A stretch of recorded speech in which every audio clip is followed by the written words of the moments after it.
Bonjour les locos, je m'appelle Noxart Graphics et vous êtes bien sur une nouvelle vidéo de photoloco.fr. Nouvelle vidéo, nouveau sujet, la photomanipulation. Ça vous intéresse? Alors suivez-moi.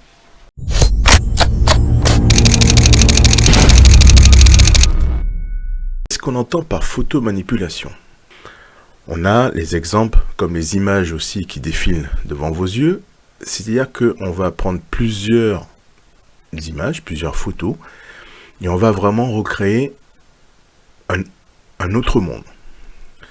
Par exemple là, voilà, un monde plutôt apocalyptique, ici, un truc totalement imaginaire. Enfin voilà, là c'est votre imagination qui travaille, et puis donc vous allez au fur et à mesure de vos traitements arriver à ce genre de résultat. Sur les vidéos que l'on va proposer sur photoloco.fr, on va vous montrer pas à pas comment on arrive à ce genre de résultat. Alors pour aujourd'hui, je vais faire un exercice un petit peu en live. On va en retoucher des images. Donc je vais partir sur ces images-là. Voilà. Et on va se recréer tout un nouveau monde. Ok? Donc c'est parti. Donc là j'ai mon arrière-plan. Je vais prendre ma première image qui est celle-ci. Donc je fais CTRL A, CTRL C. Je vais sur mon nouveau document et je le colle. Et je vais l'appeler background. Je vais la mettre à la bonne taille, donc CTRL T, ou édition, transformation manuelle. Je vais me placer ici et j'appuie sur la touche Shift en même temps et je ramène mon image. Donc là, je valide, mon fond est en place. Je vais ramener, donc celle-ci, on peut la fermer. Je vais prendre cette image-là, CTRL A, CTRL C, et je la ramène sur mon nouveau document. Et lui, je vais l'appeler premier plan. Alors un autre conseil, je vous propose vraiment de nommer vos calques, parce que après ça va être beaucoup plus facile pour après les retrouver. Là, effectivement, on va avoir une dizaine de calques, mais il m'est arrivé de faire des travaux et où vous en avez 100, 150. Donc au bout d'un moment, eh bien, croyez-moi, vous êtes bien content de pouvoir vous y retrouver. Voilà, je reviens ici. Voilà, on va pouvoir commencer à travailler notre fond. Moi, ce que je veux, c'est pouvoir faire réapparaître cette image qui est derrière. D'accord?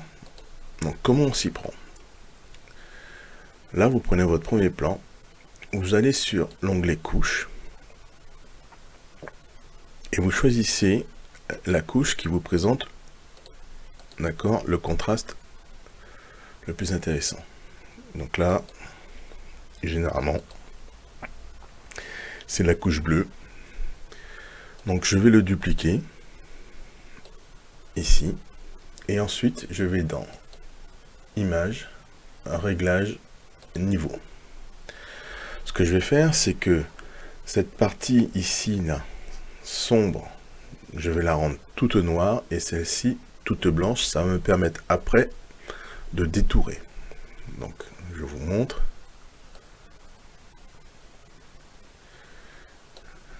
Là, je fonce mes tons moyens, mes tons foncés. Voilà. Et puis là, je vais ramener du blanc pour enlever la partie du ciel qui ne m'intéresse pas sur l'image. Voilà, ça m'a l'air pas mal comme ça.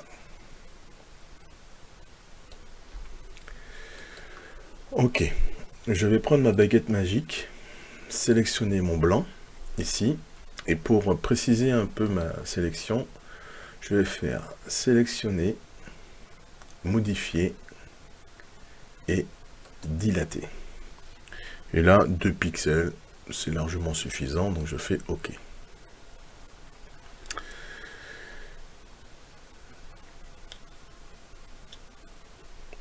Je vais revenir donc sur mon calque. D'accord, donc ici, je décoche là, je reviens sur mon calque, et là, je vais mettre un masque de fusion. C'est ce petit icône que vous avez ici. D'accord? Donc je clique, et là, vous voyez que tout ce qui était en noir a disparu, et le blanc est resté. Moi, ce qui m'intéresse, c'est de garder les montagnes et faire disparaître le ciel. Donc, je vais faire CTRL-I. Vous voyez que sur mon masque, ça s'est inversé. Vous pouvez bien sûr faire la même chose en faisant sélection et intervertir. D'accord? Donc là, je n'ai plus mon ciel et on voit derrière mon image qui apparaît. Donc, je vais... Voilà. Voilà, comme ça. Ça, c'est ce qui me plaît.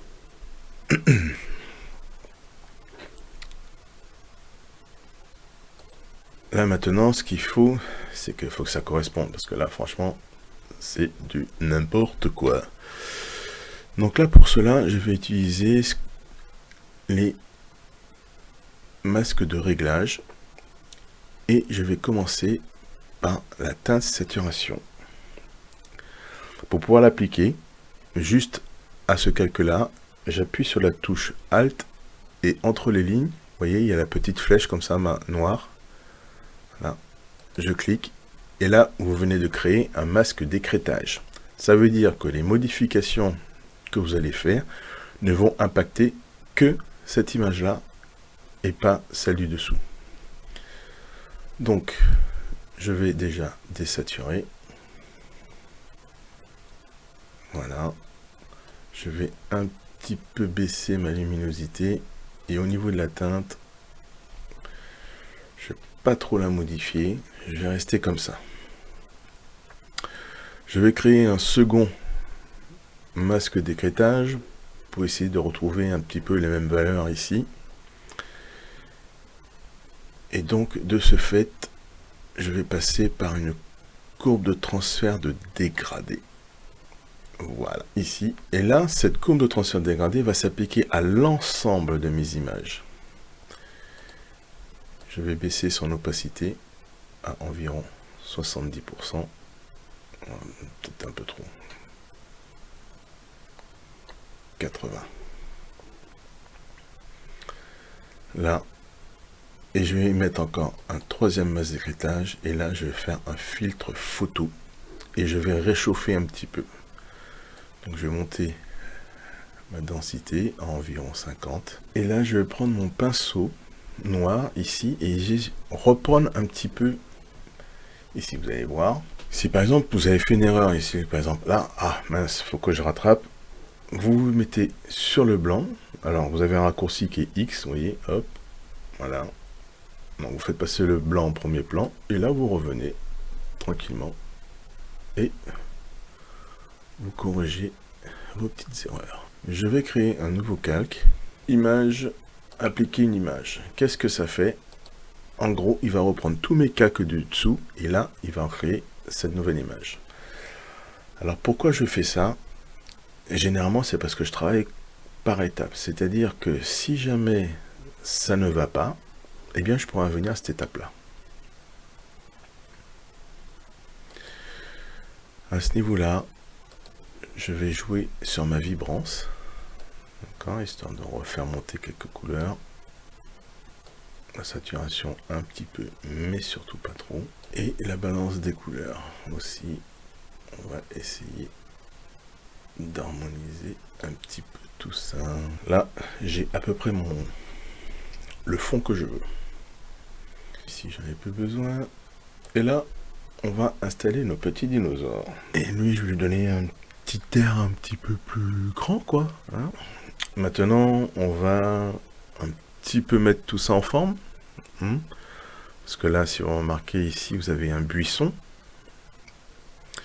Puis ici, vous en avez un autre. Donc, à mon avis, c'était trop lourd pour marcher sur les buissons. Donc, on va essayer de donner un petit truc assez réaliste. Donc, là, un masque de fusion. Je prends mon pinceau noir. Je peux baisser ici la taille.